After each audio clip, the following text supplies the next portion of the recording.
Dear viewers, हमारे दृष्टि PCS channel पर अब से हर रोज शाम 6 बजे राज्य विशेष करंट अफेयर्स देखना न भूलें। धन्यवाद।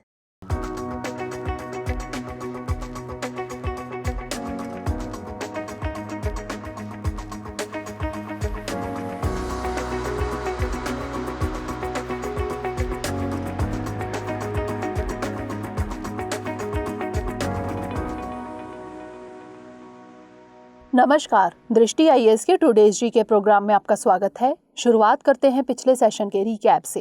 पहला प्रश्न था, निम्नलिखित कथनों पर विचार करें। 1. घुलित ऑक्सीजन यानी डीओ नदी तंत्र में उपलब्ध मुक्त ऑक्सीजन की मात्रा का माप है। 2. पानी की शुद्धता घुलित ऑक्सीजन की मात्रा के बढ़ने के साथ बढ़ती है। उपरोक्त में से कौन सा यहाँ से कथन सही है या फिर है? इसका सही जवाब था 1 और 2 दोनों। अगला प्रश्न था, हाइपरसोनिक तकनीक के संदर्भ में निम्नलिखित कथनों पर विचार करें। 1. इस तकनीक पर आधारित मिसाइलों की न्यूनतम गति ध्वनि की गति से 5 गुणी अधिक होती है।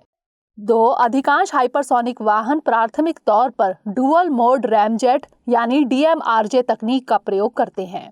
3. हाइपरसोनिक मिसाइल ऐसे वेपन सिस्टम है जिन्हें मार्ग में पुनर्निर्देशित नहीं किया जा सकता है। उपरोक्त में से कौन सा यहाँ से कथन सही है या फिर है? इसका सही जवाब था केवल 1। अगला प्रश्न था, निम्नलिखित में से कौन से देश उज्बेकिस्तान के साथ अपनी सीमा साझा करते हैं? 1. अफगानिस्तान, 2. ईरान, 3. चीन, 4. किर्गिस्तान। दिए गए विकल्पों में से सही विकल्प का चुनाव करें। इसका सही जवाब था केवल 1 और 4। अगला प्रश्न था, निम्नलिखित कथनों पर विचार करें। 1. यूरेनियम के निक्षेप केवल झारखंड तथा राजस्थान में पाए जाते हैं। 2. भारत में यूरेनियम के निक्षेप धारवाड़ क्रम की चट्टानों में पाया जाता है। 3. खनिज एवं खनिज विकास तथा विनियमन अधिनियम 1957 के प्रावधानों के अनुसार यूरेनियम का प्रबंधन राज्य सरकारों के द्वारा किया जाता है। उपरोक्त में से कौन सा यहाँ से कथन सही है या फिर है? इसका सही जवाब था केवल 2। अगला प्रश्न था, कॉर्पोरेट सामाजिक दायित्वों यानी सीएसआर के संदर्भ में निम्नलिखित कथनों पर विचार करें। 1. सीएसआर की अवधारणा कॉर्पोरेट सामाजिक दायित्व अधिनियम 2013 से निर्धारित होती है। 2. 1000 करोड़ से अधिक की वार्षिक टर्नओवर वाले कंपनियों पर सीएसआर के प्रावधान लागू होते हैं। उपरोक्त में से कौन सा यहाँ से कथन सही है या फिर है? इसका सही जवाब था केवल 2। अगला प्रश्न था, राम मनोहर लोहिया के संबंध में निम्नलिखित कथनों पर विचार कीजिए। 1. उन्होंने 1934 में भारतीय राष्ट्रीय कांग्रेस के भीतर एक वामपंथी समूह की स्थापना की। 2. 1952 में इसके गठन के बाद वे प्रजा सोशलिस्ट पार्टी के सदस्य बने और कम अवधि के लिए महासचिव के रूप में भी कार्य भी किया। उपरोक्त कथनों में से कौन सा यहाँ से सही है या फिर है? इसका सही जवाब था दोनों, 1 और 2। अगला प्रश्न था, प्रधानमंत्री गरीब कल्याण अन्न योजना यानी PMGKAY के संबंध में निम्नलिखित कथनों पर विचार करें। 1. यह योजना 26 मार्च 2020 को शुरू की गई थी। 2. कार्यक्रम का संचालन सामाजिक न्याय और अधिकारिता मंत्रालय द्वारा किया जाता है। उपरोक्त कथनों में से कौन सा यहाँ से सही है या फिर है? इसका सही जवाब था केवल 1। अगला प्रश्न था, मुल्ला पेरियार बांध के संबंध में निम्नलिखित कथनों पर विचार कीजिए। 1. इसका निर्माण 1887 से 1895 के दौरान किया गया था। 2. बांध का उद्देश्य पश्चिम की ओर बहने वाली पेरियार नदी के पानी को पूर्व की ओर कम वर्षा वाले क्षेत्रों की ओर मोड़ना था। उपरोक्त कथनों में से कौन सा यहाँ से सही नहीं है या फिर है? इसका सही जवाब था ना तो 1 और ना ही 2। अगला प्रश्न था, केंद्रीय उपभोक्ता संरक्षण प्राधिकरण यानी CCPA के संबंध में निम्नलिखित कथनों पर विचार कीजिए। 1. यह उपभोक्ता संरक्षण अधिनियम 2019 की धारा 10 के तहत प्रदान किया गया है।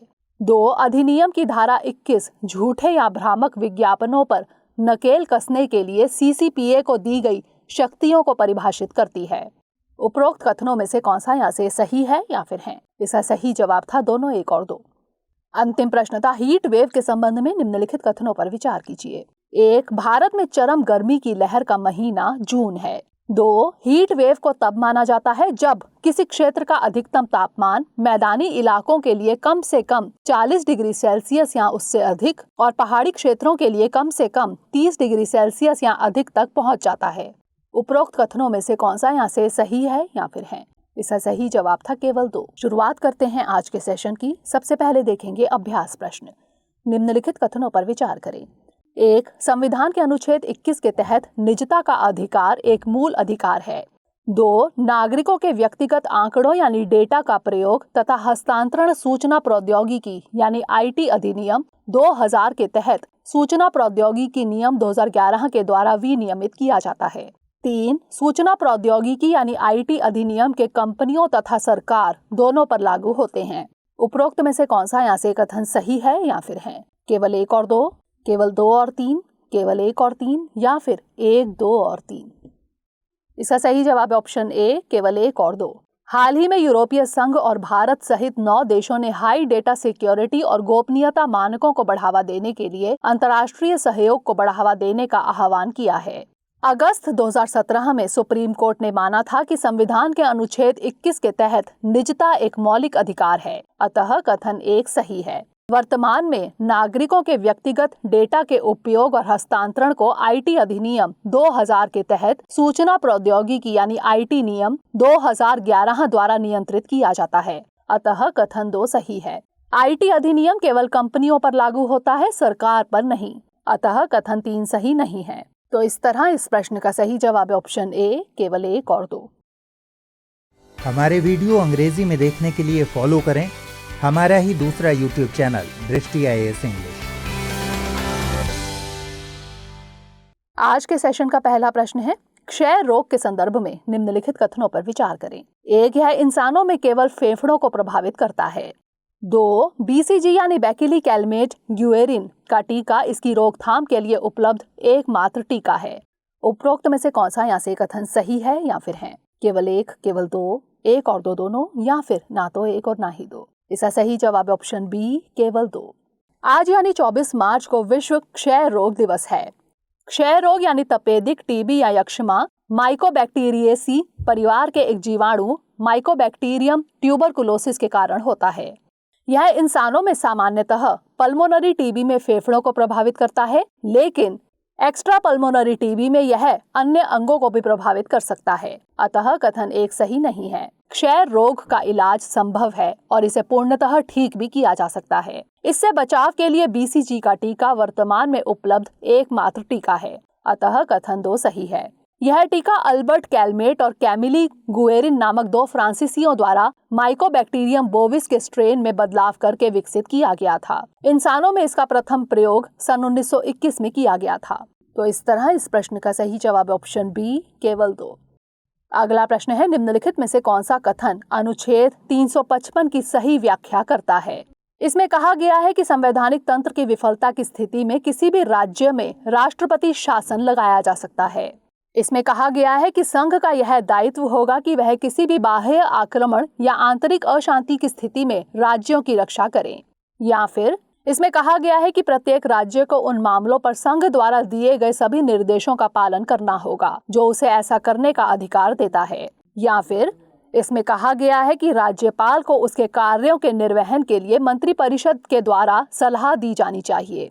इसका सही जवाब है ऑप्शन बी। इसमें कहा गया है कि संघ का यह दायित्व होगा कि वह किसी भी बाह्य आक्रमण या आंतरिक अशांति की स्थिति में राज्यों की रक्षा करें।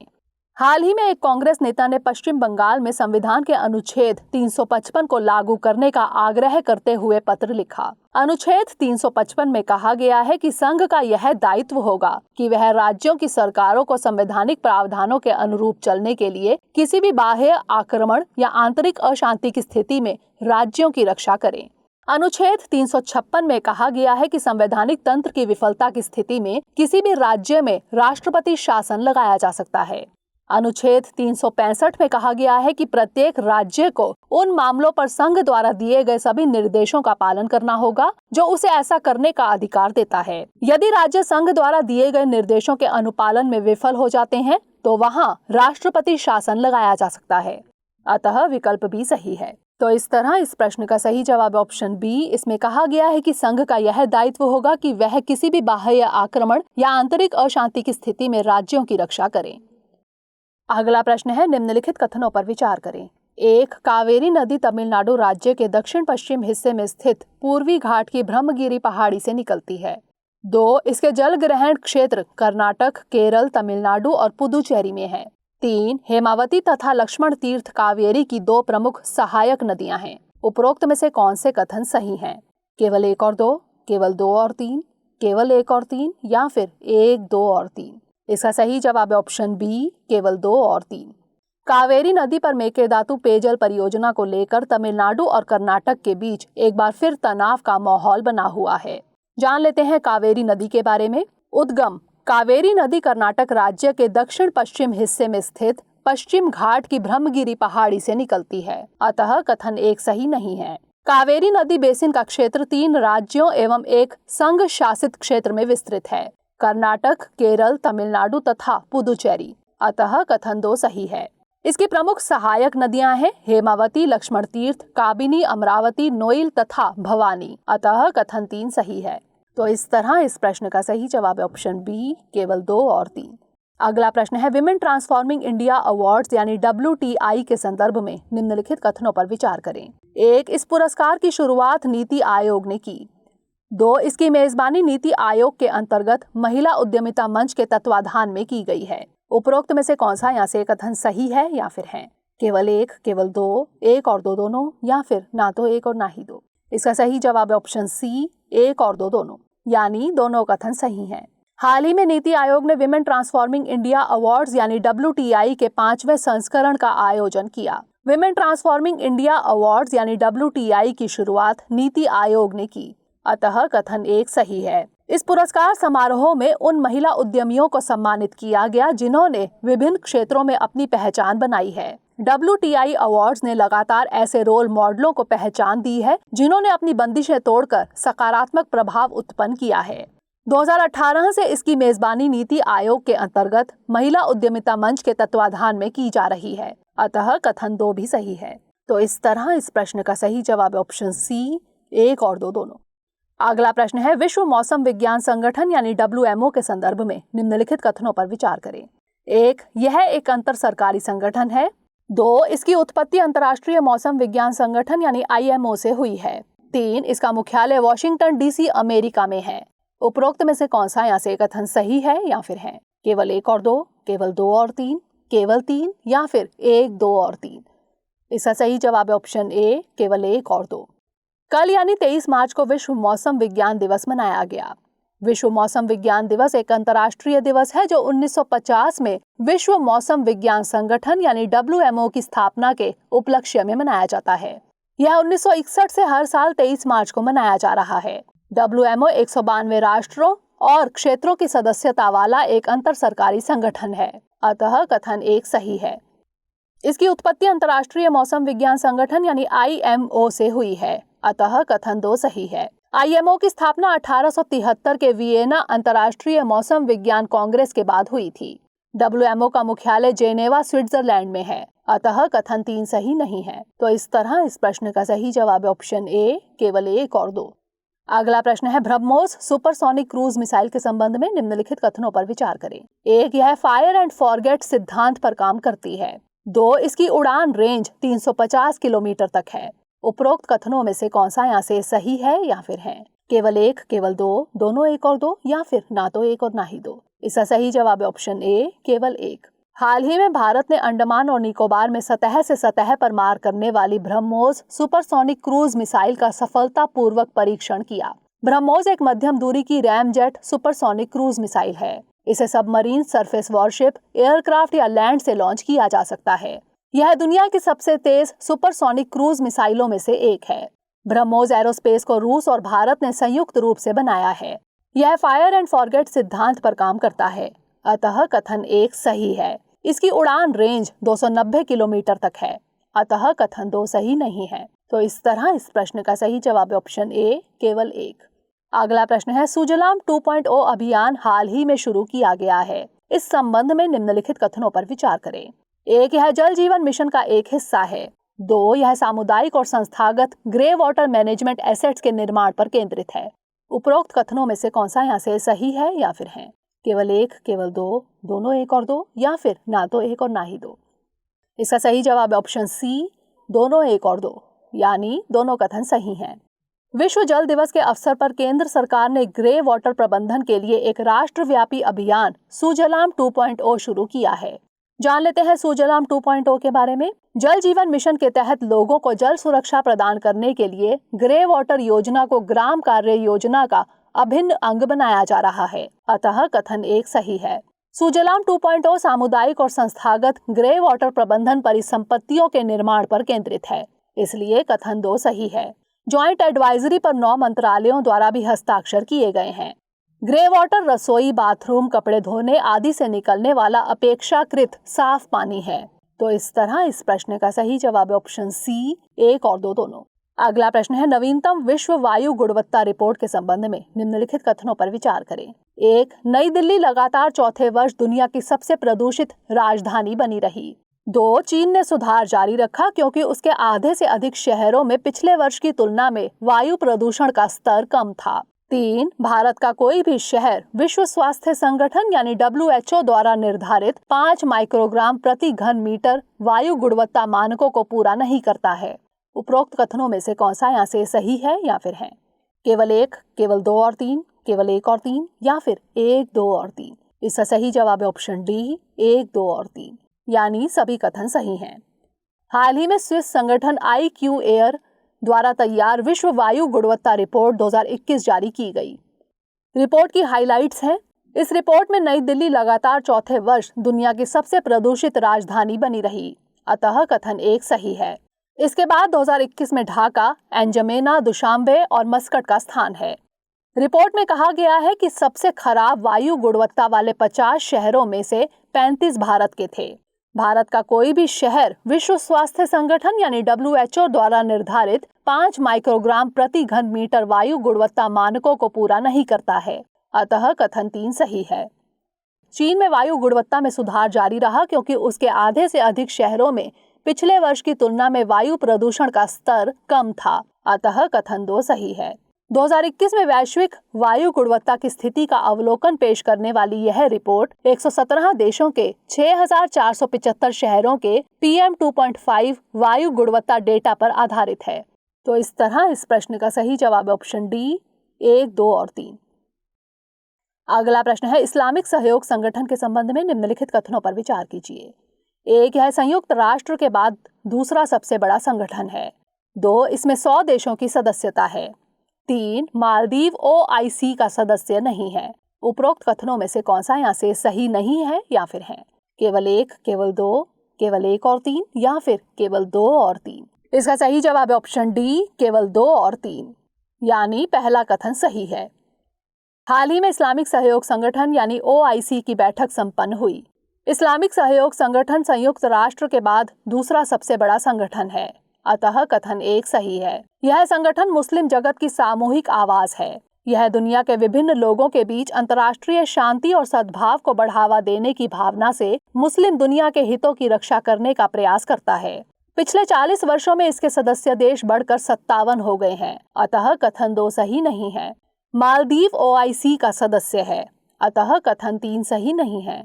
तो इस तरह इस प्रश्न का सही जवाब है ऑप्शन डी, केवल 2 और 3। अंतिम प्रश्न है, भारतीय सेना में रेजिमेंट के संबंध में निम्नलिखित कथनों पर विचार कीजिए। 1. मेजर रॉबर्ट क्लाइव ने भारतीय सेना और उसकी इन्फेंट्री के रेजिमेंट के गठन का काम शुरू किया था। 2. 1947 के बाद भारतीय सेना ने जाति या समुदाय के आधार पर कोई और रेजिमेंट नहीं बनाई। उपरोक्त कथनों में से कौन सा यहाँ से सही है या फिर है? केवल 1, केवल 2, दोनों 1 और 2 या फिर ना तो 1 और ना ही 2? इसका सही जवाब है ऑप्शन सी, दोनों 1 और 2, यानी दोनों कथन सही हैं। अहीर समुदाय के लोग अहीर रेजिमेंट के गठन की मांग को लेकर आंदोलन कर रहे हैं। 18वीं शताब्दी की शुरुआत में कर्नाटक में ईस्ट इंडिया कंपनी के पास सिपाहियों की स्वतंत्र कंपनियां थी, जिन्हें भारतीय अधिकारियों ने अपने व्यापार की सुरक्षा के लिए खड़ा किया था। 1757 में इन स्वतंत्र कंपनियों को मेजर रॉबर्ट क्लाइव द्वारा कोस्ट बटालियन में मिला दिया गया था और इस तरह भारतीय सेना और उसके इन्फेंट्री के इतिहास की शुरुआत हुई, अतः कथन 1 सही है। वे इकाइयां जिन्हें तब तट सिपाही के रूप में जाना जाता था, पंजाब रेजिमेंट की पहली, दूसरी और तीसरी बटालियन के पूर्वज थे। इसलिए पंजाब रेजिमेंट भारतीय सेना में सबसे वरिष्ठ इन्फेंट्री रेजिमेंट है। 1947 के बाद भारतीय सेना ने जाति या समुदाय के आधार पर कोई और रेजिमेंट नहीं बनाई, अतः कथन 2 सही है। लेकिन लद्दाख, अरुणाचल और सिक्किम से स्काउट रेजिमेंट को क्षेत्रों के नाम के आधार पर बनाना जारी रखा। तो इस तरह इस प्रश्न का सही जवाब है ऑप्शन सी, दोनों 1 और 2। अब नोट कर लेते हैं आज का अभ्यास प्रश्न। करेंसी स्वैप फैसिलिटी के संदर्भ में निम्नलिखित कथनों पर विचार करें। 1, यह पूर्व निर्धारित शर्तों के साथ मुद्राओं के आदान प्रदान करने का एक समझौता है। 2, करेंसी स्वैप के दौरान विनिमय दर या अन्य बाजार जोखिम हो सकते हैं। उपरोक्त में से कौन सा यहाँ से कथन सही है या फिर है? केवल 1, केवल 2, 1 और 2 दोनों, या फिर ना तो 1 और ना ही 2? इसका उत्तर हमें कमेंट सेक्शन में जरूर भेजिएगा। अगले सेशन में नए प्रश्नों के साथ मिलेंगे। तब तक के लिए पढ़ते रहिए एंड स्टे मोटिवेटेड।